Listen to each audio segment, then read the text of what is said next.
Всем здравствуйте! С вами Любовь. Рада видеть вас на своем канале. Спасибо, что смотрите мои видео, оставляете комментарии. Так я вижу, что вам нравится, а что не очень. Сегодня буду шить необычную квадратную сумку-трансформер. Назвала я ее «Кубик», потому что она во все стороны равна. Такой сумки я еще не шила, и вот решила исправить это.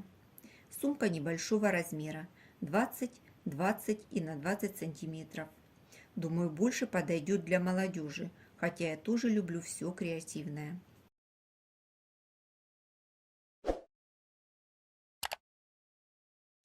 Шить сегодня буду из ненужной куртки. Сшита она из плащевки на трикотажной основе. Частично я ее уже распорола. Для пошива возьму самые большие куски. Предварительно все постирала и прогладила с паром. Еще взяла подборд. Он проклеен дублерином, и из него я буду делать ручки. Подготовила детали для пошива сумки. Основная деталь. Ее я простегала с поролоном толщиной 0,5 см. Две боковых детали и две детали для обработки молнии. Сумка будет комбинированная, и чтобы привязать ткани друг к другу, на черной ткани сделала декоративные строчки лиловой ниткой в 2 сложения. А основную деталь стегала черной ниткой в 2 сложения. Хочу рассказать в 2 словах, как я стегала основную деталь. Стежка забирает немало времени, и чтобы сделать это быстрее, я не наношу разметку на ткань, стегаю при помощи линейки или шаблона из плотного картона. Начала я с квадратов, так, на мой взгляд, проще. Ширина моей линейки 4 сантиметра. Первую линию я начертила, проложила строчку. Дальше прикладываю к ней линейку, и здесь еще ширина лапки 0,6 см. Вертикальные линии также. Первую начертила и потом стегаю по линейке. Получились квадраты 4,5 см. Меня такой размер устраивает. Некоторые мастерицы делают разметку на ткани, стегают сначала ромбы, а потом делят их. Мне кажется, квадраты простегать гораздо проще и потом разделить его по диагонали. Диагонали прокладывала при помощи шаблона. Первую строчку прокладываю там, где есть хотя бы 2 вершины. Прикладываю к ним шаблон и строчу. Перемещаюсь дальше.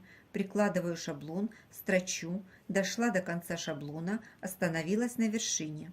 Передвигаю шаблон и строчу до конца заготовки. В одну сторону проложила диагонали, поворачиваю заготовку и все повторяю в другую сторону. Экономится много времени, и ткань остается чистой.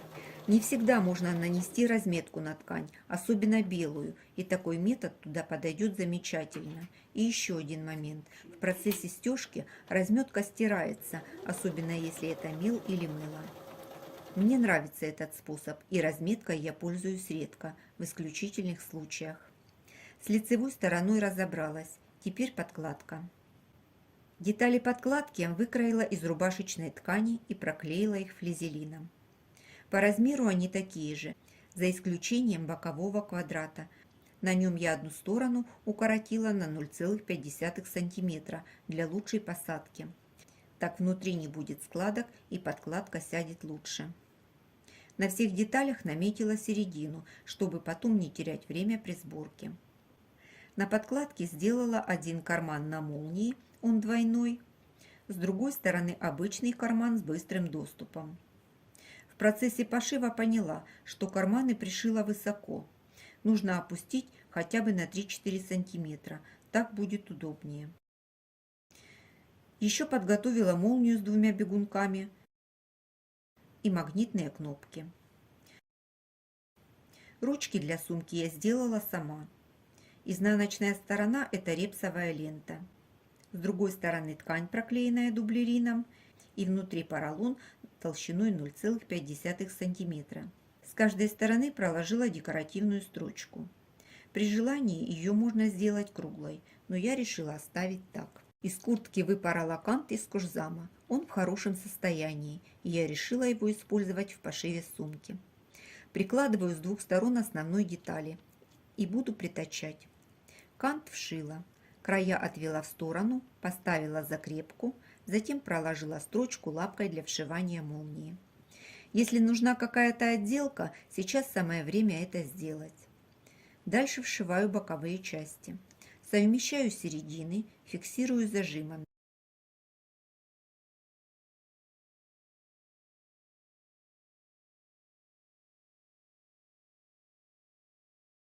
И прокладываю строчку. Строчку удобнее прокладывать шов в шов со стороны стеганой детали. В уголках сделала небольшие надсечки, так удобнее сшивать. Выворачиваю на лицевую сторону, выправляю швы. Делаю влажно-тепловую обработку. Обрезаю края ручек. Прикалываю от края на расстоянии 3 см, симметрично с обоих сторон. Закрепляю строчкой. Подготавливаю молнию. Для удобства сниму бегунки. На подкладку ложу молнию изнанкой вниз. Накрываю обтачкой лицевой стороной вниз. Соединяю строчкой. Молнию вшила. По обе стороны проложила отделочную строчку. Проверяю размеры. Длинная сторона 24 см, короткая 22. Теперь на сумке. Боковая 24 см, центральная 22. На обтачку молнии поставлю магнитные застежки. Устанавливать буду на основную ткань, чтобы подкладкой все закрыть. По контуру проложу строчку, чтобы соединить два слоя ткани. Собрала подкладку. Собирала по тому же принципу, что и лицевые детали. Вшила боковину. На углах сделала надсечки. Квадрат вшиваю сюда 22 см, а в боковую часть вшиваю 21,5 см. Помните, я уменьшала для лучшей посадки. На подкладке обрезаю все лишнее по краям. Теперь нужно соединить основную деталь с подкладкой. Вставляю подкладку внутрь. Выравниваю по боковым деталям. На центральной части получается лишние 0,5 см. Я их срежу. Чтобы удобнее было обрабатывать верхний срез, можно обрезать детали на одинаковую высоту. Но я хочу небольшие бортики на центральной детали, поэтому оставлю все как есть. Соединила подкладку с основной деталью, проложила строчку как можно ближе к краю. Срезала лишнюю подкладку. На молнию одела бегунки. По контуру проложила строчку и теперь соединяю ее с сумкой. Перед тем, как пришить деталь, молнию нужно обязательно открыть. Короткую сторону 22 см соединяю со стеганой заготовкой, где пришиты ручки. Рекомендую проложить наметку, так легче будет соединять детали.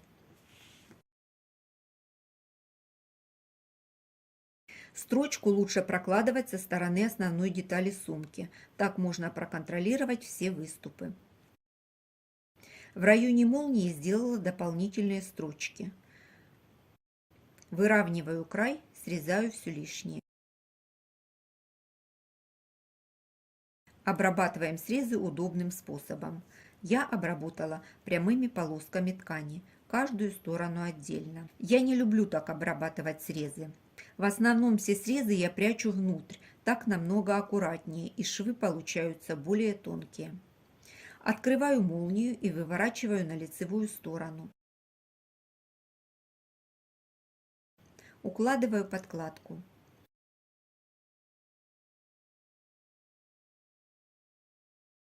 По лицевой стороне на стеганой детали проложила отделочную строчку. Придала жесткость этой детали. Кнопки, мне кажется, нужно было пришить ближе к краю. Повторюсь, сумки такого типа шью впервые, поэтому только набираюсь опыта и делюсь с вами. Учитесь на моих ошибках. Вот так выглядит готовая сумка внутри. Кубик с карманами. Сразу и не догадаешься, что это сумка. А вот и готовая сумочка. Необычная, оригинальная изюминка к вашему образу. Внимание! Одним движением руки сумка превращается в кубик. Бегунки на молнии отделала основной тканью. Удобнее пользоваться и на черном фоне хорошо смотрятся. Магнитные кнопки легко застегиваются и надежно держат. На мой взгляд, довольно неплохо выглядит. Нужно попробовать сделать прямоугольную. Квадратная, на мой взгляд, маловато по размерам. Что думаете вы? Может, у кого-то была такая сумка? Поделитесь опытом использования с нами. Жду ваших комментариев. А я на этом с вами прощаюсь. До встречи в новых видео.